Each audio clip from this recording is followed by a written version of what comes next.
negara Islam dijatuhkan dengan ketenteraan. Sebelum kami membahaskan tajuk ini dengan lebih lanjut, saya akan menerangkan dahulu apa itu negara Islam. Adakah title negara Islam itu hanya sekadar atas nama atau sebaliknya?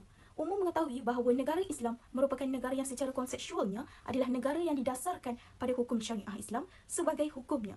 Oleh hal yang demikian, kita semua wajar mengetahui bahawa negara Islam memiliki pemerintahan yang dipimpin oleh seorang pemimpin Muslim yang dianggap sebagai pemimpin tertinggi, malah kedudukan mereka selaras dengan kedudukan imam.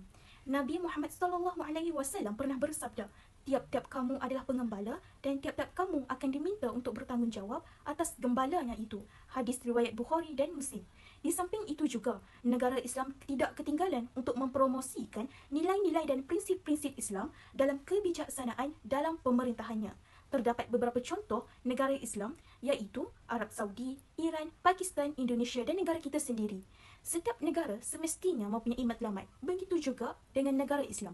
Matlamat paling utama dalam negara Islam adalah mewujudkan sistem pemerintahan yang berdasarkan prinsip-prinsip Islam dan mengimplementasikan hukum-hukum syariah secara menyeluruh.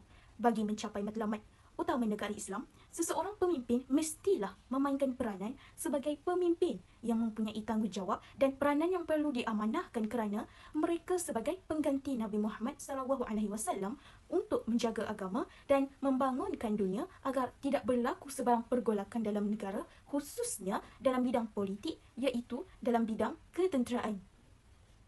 Kriteria pemilihan pemimpin menurut perspektif Islam.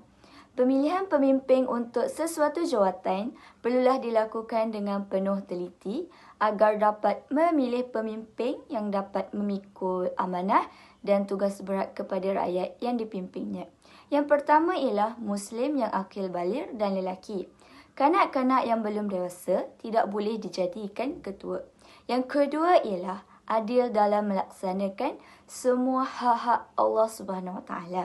Yang ketiga ialah berilmu, menguasai dan mengamalkan ilmu-ilmu fardu ain khususnya yang berkaitan dengan akidah, syariah dan sistem akhlak Islam. Dan juga perlu menguasai ilmu-ilmu fardu kifayah. Yang kelima ialah mempunyai kemampuan dalam menyelesaikan masalah berteraskan ilmu, hikmah dan kebijaksanaan dan juga kaedah yang sesuai dengan masalah yang dihadapi. Yang kelima ialah beradab mengikut akhlak Islam supaya menjadi contoh teladan untuk diikuti oleh orang yang dipimpinnya. Yang terakhir ialah sempurna panca indera dan sihat tubuh badan. Seterusnya saya akan membentangkan tentang definisi pertahanan negara mengikut perspektif Islam. Definisi pertahanan negara mengikut perspektif Islam lebih dekat sekiranya dilihat melalui definisi jihad.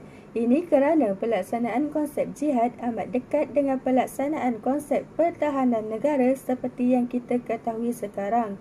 Jihad bermaksud mencurahkan tenaga bagi menentang musuh. Menurut Syekh Abdullah Ibn Jibrin, terdapat sebahagian ulama yang menghubungkan jihad dengan tajuk-tajuk atau isu-isu agama dari pelbagai sudut. Ulama yang lain juga menjadikannya salah satu dari rukun Islam disebabkan terdapat banyak hadis yang menyatakan tentang kelebihan-kelebihan jihad, tata cara pelaksanaan jihad dan lain-lain kepentingannya. Seterusnya, panduan asas bagi setiap pemerintah adalah bertanggungjawab dan amanah, di mana menjadi sebagai pemerintah Islam mesti bertanggungjawab dengan setiap apa yang diamanahkan di hadapan Allah dan juga pada manusia yang memberi kepercayaan kepadanya. Menjadi seorang pemerintah, seseorang itu mesti tunduk kepada hukum Allah dan melaksanakan setiap perkara yang diamanahkan. Perkara ini berlaku sama ada ke atas orang perseorangan ataupun kumpulan yang menjadi pemimpin.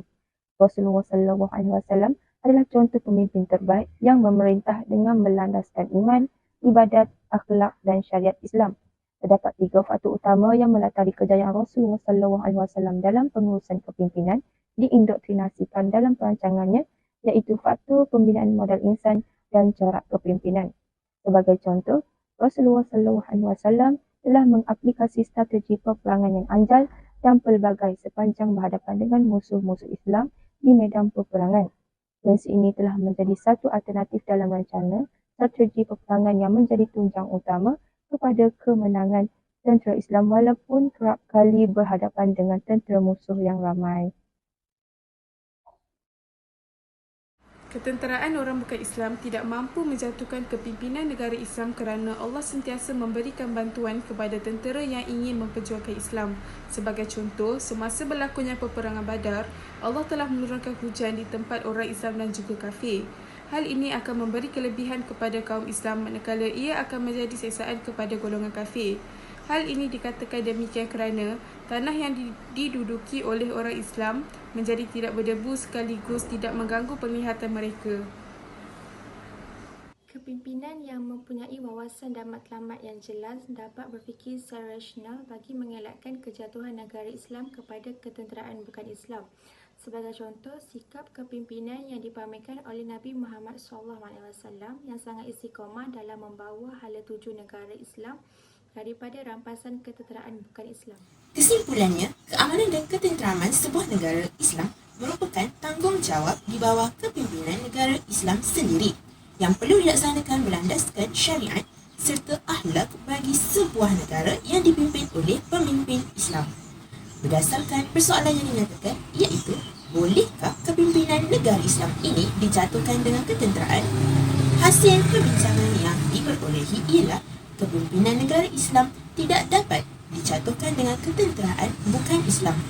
Demikian kerana kepimpinan sebuah negara Islam memiliki peraturan-peraturan yang telah ditetapkan dalam pentadbiran sesebuah negara, malah pemimpin tiada kuasa untuk menghalalkan atau membenarkan kepimpinannya digugat oleh ketenteraan bukan Islam atau pihak lain.